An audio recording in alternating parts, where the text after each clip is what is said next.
Hello, everybody. Good day to you all. Today, I am talking about Goosebumps season number 2, and this is 8 episode series, and it doesn't continuate from the first season. As the first season was its own thing, this is a whole nother thing.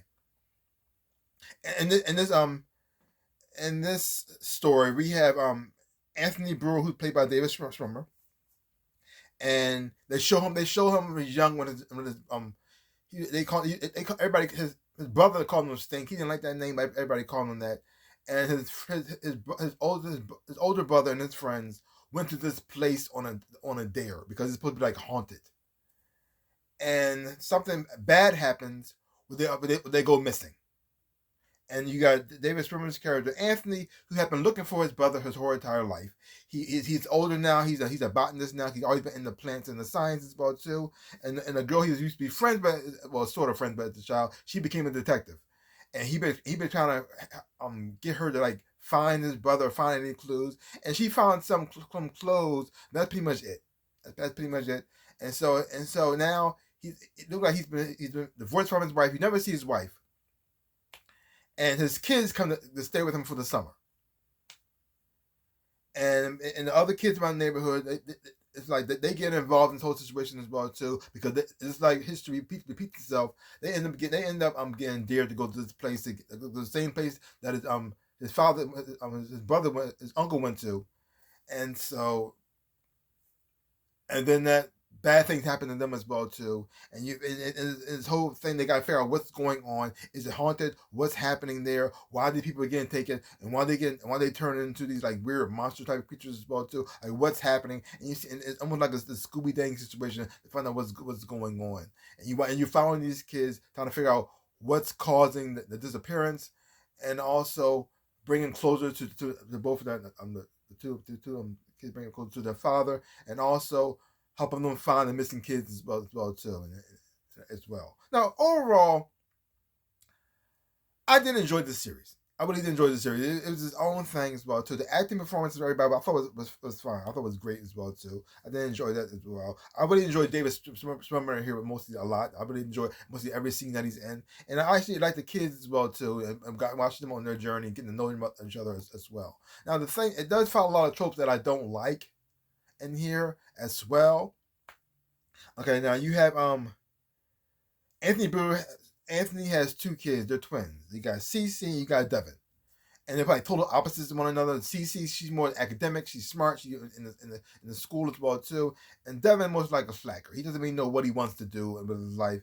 He just live his life vicariously. He doesn't have no worries like that as well too. And then you follow also Alex, and she is almost like a juvenile delinquent. She's been in trouble a lot of times. And her mother's the detective, so she gets into a lot of trouble and a lot of things that belong with the law as well too. And then you have CJ. He's the delivery guy. He mostly just there for like mostly like comic relief as well too. He's almost like how we respond to what's going on around what's happening.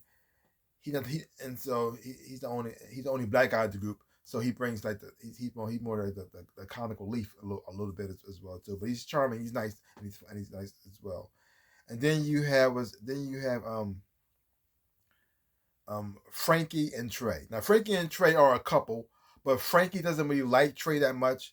And then when Devin, because it looked like she had a thing for Devin back in the day, but Devin left, and now that he's back, she acts like she doesn't have a boyfriend, or she wants to leave a boyfriend because her boyfriend, because Trey is kind of like he's not mentally right. Like he's still immature. He's still kind of like a bully mentality, sort of like kind of way. He kind of does a lot of things that like inappropriate, and it makes you look bad. It makes you like this. People can say, "If that's your boyfriend?" Like the only person that's really happy with them being together is Trey's father, because he sees them as getting married and becoming a married couple. And you got Frankie, who like with Trey, but out of some weird obligation because he was there for her at a long time, but she's not really into him. But she's feeling guilty that she's not into him, but she's trying to be into him. And at the same time, you see she's into Devin, but she's not being with Devin.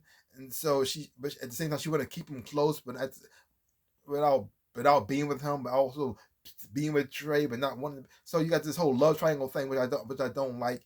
and it's very, very messy because the thing about love triangles, it always make the person who's like the center of it bad. It make them look bad because you feel like you got this girl playing two guys, not wanting to be with one, but want to keep one, and then not being with them, and then bouncing back and forth between the two, is it makes it look bad, and it also makes the people who are after this one person make them look pathetic.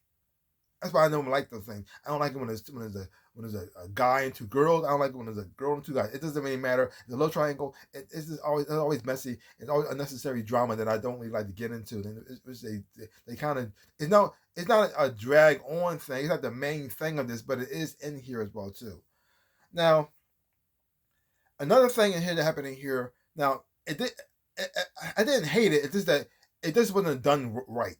Like you have Cece and you have Alex, and both of them are girls, and they end up together as a couple. But the way they went about it was like all wrong. It felt rushed. It looked like Alex looked like she had like a crush on Cece.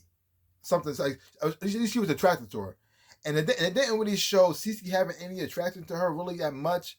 They started throwing hints of it later on, and then they started getting along. They had a fight, and then that stopped, and then I just didn't know that they happened, and then when they find out what's going on, that's know that they're kissing.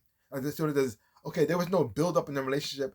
It was starting. It was to a build up, and I understand there's only 8 episodes, so they're trying to get the relationship to the end, but they jumped so many steps to get there that it didn't feel natural. It didn't feel like it was just, okay, we gotta have a gay couple in here, a check, and so we got it, and so they just went through it, and so it didn't really quite work out the details of that quite well. So it didn't feel like it was like natural. I mean, the chemistry between them was nice, and I really did like them together.